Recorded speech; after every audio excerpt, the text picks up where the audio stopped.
gatherings. Mkataba na baba Raila Amolo Odinga ya kwamba utaheshimu haki za watu kukutana kwa amani jinsi ambavyo tumekutana hapa. Kwa nini unatutupia tear gas? Hiyo si ni kukiuka mkataba na baba? We are bringing change to Kenya. Na viongozi wako hapa ni watalete mageuzi katika Kenya. Mkutano haitaisha. Tear gas haiwezi maliza. Nyuki haiwezi maliza. Maji moto haiwezi maliza. Serikali haiwezi maliza. Mambo ya kuua vijana wetu itakoma. Wameua hawajaua. Wameua hawajaua.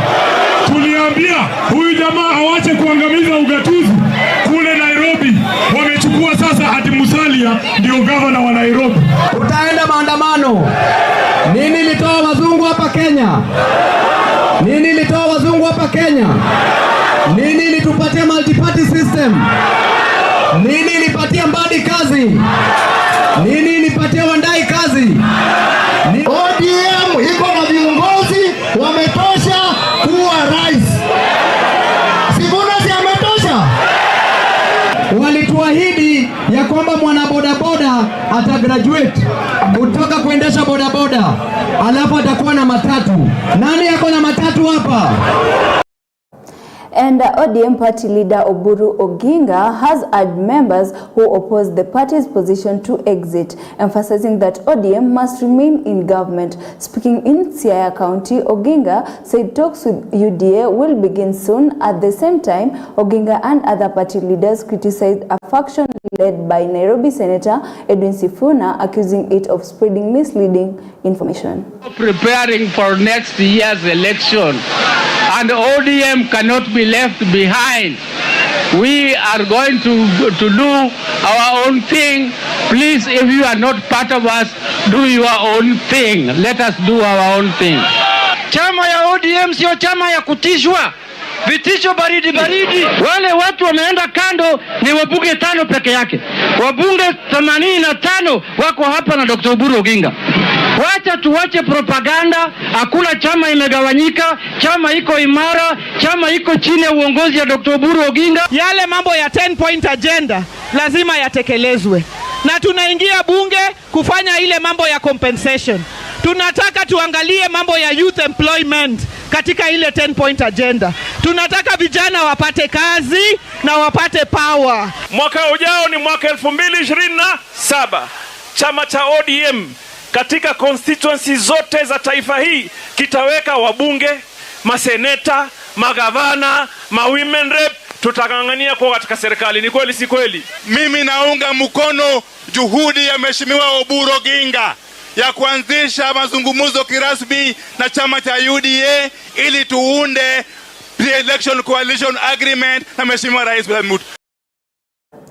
And meanwhile, former Deputy President Rigathi Gachagua has criticized President William Ruto for allegedly neglecting the Rift Valley region, claiming that most development projects are being directed to Nyanza ahead of the 2027 elections. Gachagua, who also leads the DCP party, accused Ruto of failing to honor campaign promises made to Rift Valley residents. He further claimed that some local MPs hesitate to publicly raise development concerns even when issues that affect their constituencies. The remark add political heat as Kenya prepares for the 2027 general elections. Nikipata nafasi ya kuunda serikali, ningetaka kuhakikishia jamii ya Wakalenjin ndio bipata npaso, na mimi ndio sitaki wawachwe nyuma, na sitaki shida yetu na William Ruto wabebe ama wafikiria they are part of that fight. They are not. William Ruto ni mtu binafsi. Akituumiza sisi, si Wakalenjin wametuumiza. Akituangaisha, si Wakalenjin wametuangaisha. Wakalenjin bado wangaisha mimi, bado tukana mimi. Hata kama tuko na vijana wenu ambaye ni watu ya rais. Nimeona huyu Faruk anatukana Rais Uhuru Kenyatta. Sema tutafunga akaunti zako ya Rais Uhuru Kenyatta.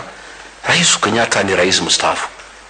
Hata kama hakuunga William Ruto mkono uchaguzi ulioisha, alimpatia nafasi akakuwa deputy president, na hata walipokosana hakumfukuza, hakumtumia polisi, hakumtumia guns wampige, hakupiga yeye tear gas, alivumilia yeye. Now, Deputy President Kithure Kindiki has declared that the government side is fully prepared to face the opposition in 2027 general elections. Speaking during an economic empowerment program in Nyeri County, Kindiki dismissed claims that leaders allied to the government were intimidated by the opposition, insisting they are confident and politically experienced. The Deputy President described himself and his allies as masters of the political game, saying they are well organized and focused on delivering development to Kenyans. Campaign, ati tunaogopa siasa, that time is coming and we are ready, more than ready. Na sisi ni mafundi. Usione vile tumekimya hivi, ufikiri sisi ni kumbavu. Sisi tumekuwa hii town kwa muda na tumefanya mambo ingine mingi na tukafaulu. Hata siku ya kampeni hapo mbele tutafaulu. Sisi ndio mafundi wa hii biashara. Mimi nataka kuelekeza watu wa Nyeri kupata haki yao kwa siku ambazo zimebaki za hii serikali. Mimi najua ungetaka niseme tu tamu sana, lakini kabla niseme, huu ndio mtihani ambao tunapatia rais.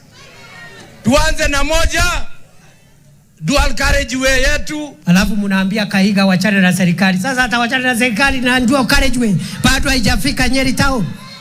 Siangoje my friend. Just wait. What is the problem? Hakuna kura. Iko kura inapigwa kesho. Iko kura inapigwa next week. Iko kura next month. Alafu watu wengine wanafikiri sisi ni kumbavu, hatufikiri. Na Gavana Mutahi Kahiga, nilikuambia wewe ndio utaongoza siasa ya Rais William Samoei Ruto wakiwa na naibu wake Kithure Kindiki hapa Nyeri. Sasa jitayarishe kutuongoza Gavana wetu Mutahi Kahiga.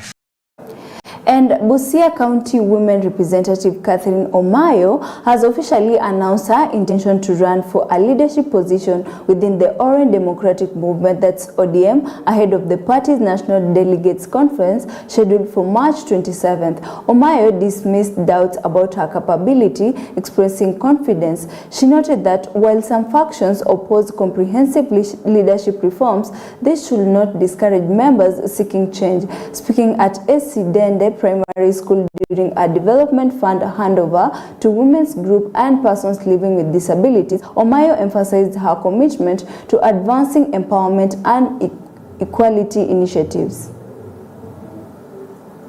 I am now the acting Secretary General of ODM. Wamegeuza na kusema Catherine ametumika kufight Sifuna. How? Watu waseme, wasiseme, sibanduki, waambie mimi nimekalia na nimeona kiti imenitosha. Na hiyo tarehe 27 March, hata mimi jina langu hapo, kwa sababu siwezi kukua naibu, kwani mimi ni bubu. Naona kila kitu vile inatekelezwa, nimeshika mita na sita wa disappoint. Mimi pia hapo nitakuwa Secretary General.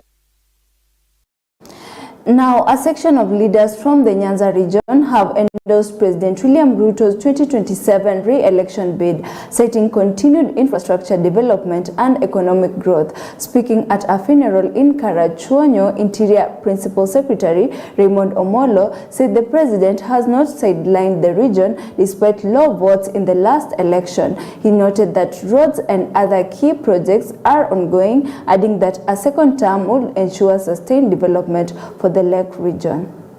Delivered for this country. He has delivered for Homa Bay County. He has delivered for this region. Whether it's education, whether it's water, whether it's health, there is no part of this country you can move to and fail to see a government program that is being rolled out or that is completed. Whether you go to Northeastern, whether you go to Coast, or whether you are in Nyanza. The President of this Republic, we have seen what you are doing. There is still a lot more that we want for you to do for us. We are going to give you support in the hope that if what we have seen when we did not vote for you, we will get more. We had President Ruto with President Uhuru Kenyatta with us, with all the state machinery, but Ruto was still declared the winner anyway.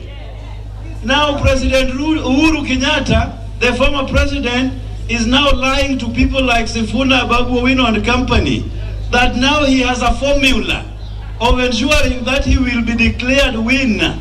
under united opposition. If he could not give it to us, and in broad daylight he took the sword to William Ruto in Kasarani, how sure is he that he's going to now deliver that victory to united opposition? Something that he does not even have. Now, Jubilee Party has assured aspirants of free and fair nominations ahead of next year's general election in a move aimed at avoiding internal disputes that have previously rocked the party processes. The assurance was given in Kisii during the opening of a new office at Nyangena, with party officials saying the office will strengthen grassroots coordination and transparency in the nomination process. At the same time, Jubilee announced that its presidential ticket has been reserved for Deputy Party Leader Fred Matiang'i as it prepares for the race in 2027. Munielewe hapa aspirants. Yule mtu amepewa certificate ya Jubilee ni mmoja tu. Ni mmoja tu. Ni mmoja tu. Ni mmoja tu. Ni mmoja tu. Ni mmoja tu. Kila mtu ambaye anataka kutafuta kiti katika uchaguzi ujao, kiti yeyote kutoka MCA mpaka governor, ile nafasi ambayo haiko ni nafasi ya rais pekee. Tunaelewana? Sote tutafanya ile inaitwa free and fair nominations. Tunaelewana? Kwa hivyo mtu asije akawapatie wao kuwa kuna watu ambao wako na tikiti. For us to decide who our flag bearer is must be through scientific. Now, to matters education, Kitui Central MP has raised concerns over ghost schools and students identified by the Ministry of Education, which he says costs the country at least 1 billion shillings annually. The lawmaker called on the Ethics and Anti-Corruption Commission, that's EACC, and Directorate of Criminal Investigation, DCI, to act against individuals misusing public funds. He emphasized that integrity is crucial in safeguarding taxpayer money. The Ministry of Education, or the education sector. About 3 weeks ago, you saw on print media and also on television that the minister was confirming that through audit, forensic audit, he was confirming that we have ghosted students and we have ghosted schools in this country. And as a result of that, the country has been losing almost about 1 billion every year to ghost schools and ghost students. If you are given a mandate, please do it faithfully. Na wale walihusika na hiyo kashfa ya ghost schools and ghost students, I believe they should be somewhere in jail now. And if they are not in jail, somebody is not doing his work. So either the DCI or the EACC, they need to do their work so that such people are locked in and locked in forever. Now allow us to take a quick short break and we'll be back shortly.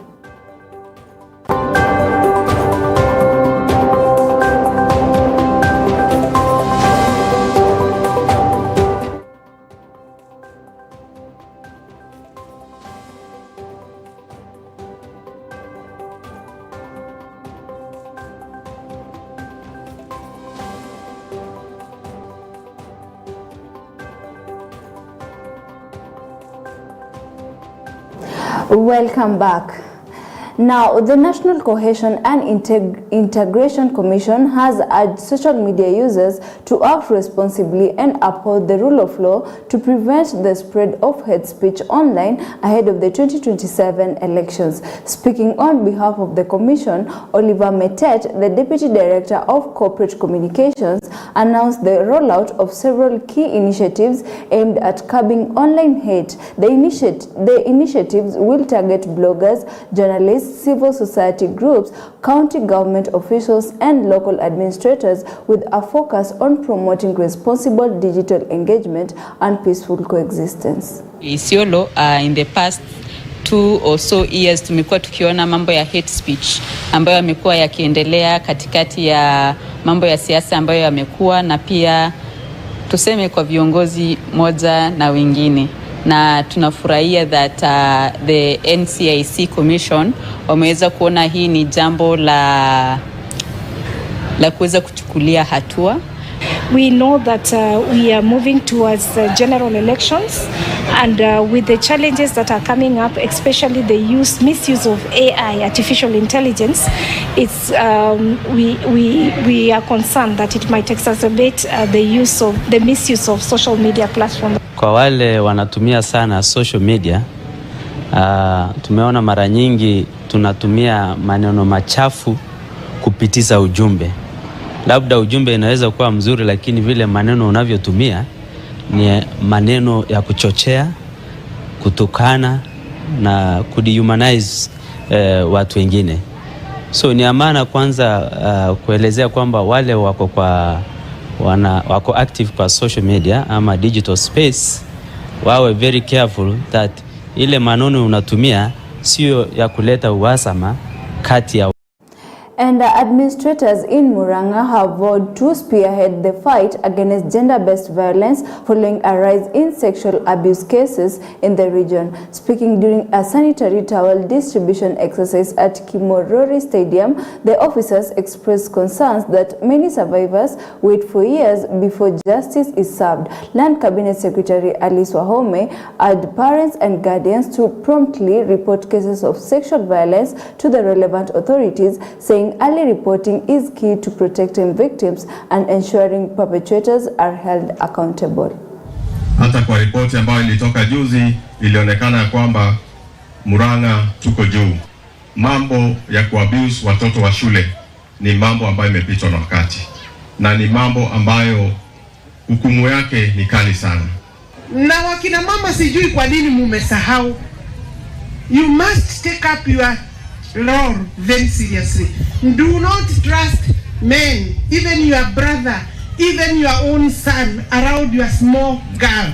Hiyo maneno ya out of court settlement lazima tukatae. Tu watu wanafanya hivi na wazee wa nyumba 10 wanasema kuondoa aibu.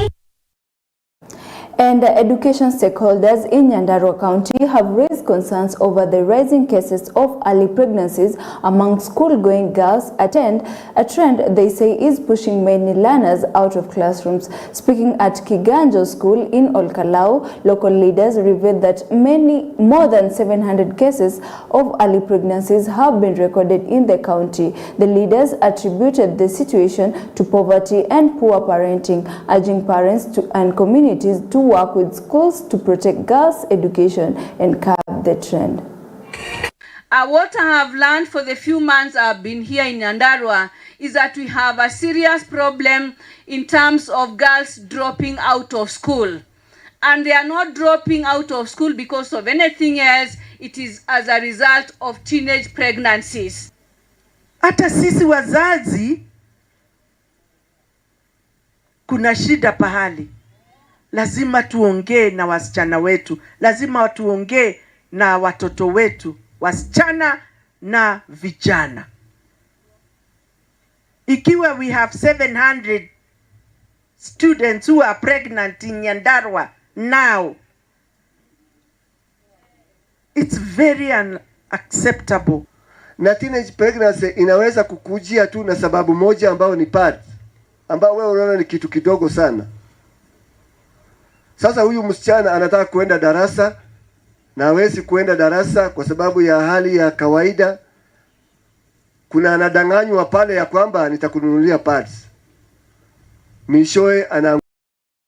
And government development projects in Kwale County have been put on notice to ensure timely completion and quality standards. This follows a high-level inspection tour that assessed key ongoing projects, with officials warning against delays and misuse of public resources. Contractors were urged to adhere to timelines, while youths were encouraged to tap into job opportunities created by housing and infrastructure projects to improve their livelihoods. We are now at the housing project that is happening at Diani, AHP, the White House, and we are not impressed by the progress, and we have given instructions to the ministry to relook at the contract and see what can be done to correct the mistakes that we have seen. I want to affirm that the county will play its part. I know water issues, we are very much concerned. Issues of electricity, I'm glad that the team is here. So I want to tell you, sir, that because of this good collaboration in terms of working, as a county government, we are affirming our full support to ensure that these projects the national government is doing in our county are delivered.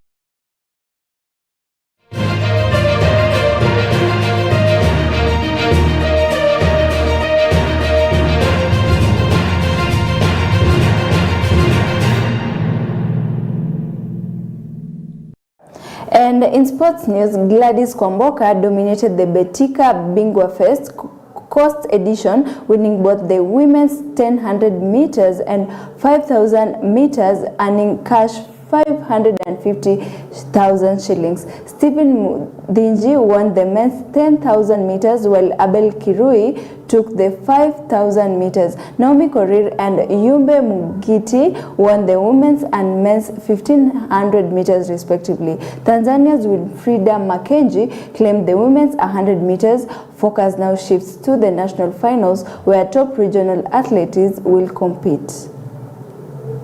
Kushiriki katika hii mbio ya bingwa. Na nimekuwa nikitayarisha ili nikuje niwakilishe, but unfortunately sikuwa, sababu nilikuwa course. Nikasema acha ni focus na kama majaliwa nitapata kuna nyembaki nitakuja nijaribu. Na nyewe Mungu amenikubalia. Nilisikia kuna iko Mombasa, nikasema acha nijaribu. Nione pia mwili mahali imefikia. Na nimefurahia sana na nimeshukuru Mungu kwa nimeweza kuepuka mshindi, ingawa haijakuwa rahisi, ni majaliwa ya Mungu. Ndani yangu haikuwa nikuwe mshindi juu kila mtu amekuwa akifaitia, but nilijiamini nikasema wacha tu ningangane na huku nyuma, na kama kuna mwenye atakuwa na kick ni sawa, ataenda na game. Na nyanya nimejaribu nikaona nimeweza kuwezana na hiyo kick. Mimi ni national champion once na Africa champion number 1. Kwa zikuji mara moja na huwa kila mtu anakuwa amefocus sana. Lakini tukipatana kwa uwanja, training pia inategemea vile umetrain. Sawa, kama umetrain vizuri, mwisho lazima utakuwa mshindi. Mbio ya leo imenipa ushindani na kuangalia ni namna gani ya kufanya na watu wageni kwangu, kwa sababu tumeshazoea kushindana wenyewe kwa wenyewe. Kwa hiyo imenipa experience kidogo ya kwamba unatakiwa ufanye kitu fulani ili ufikie sehemu fulani.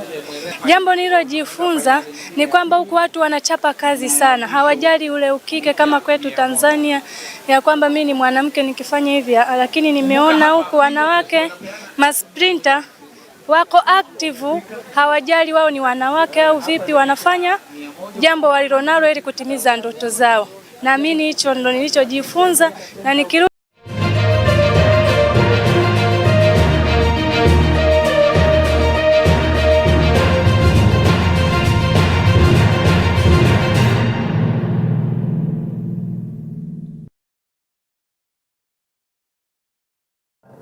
And finally, we have come to the end of EBN Weekend Edition. Many thanks for watching. My name is Leticia Afandi, and have a lovely night.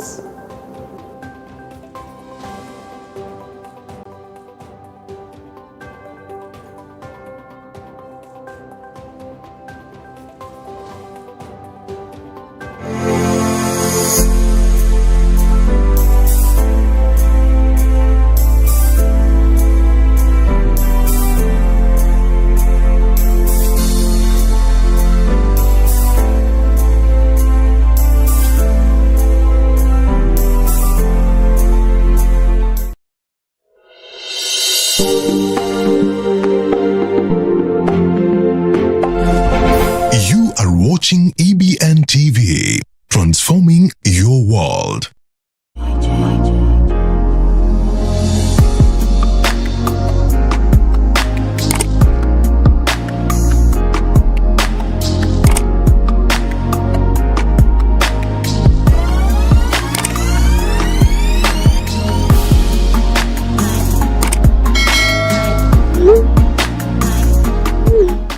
You are watching EBN TV, transforming you.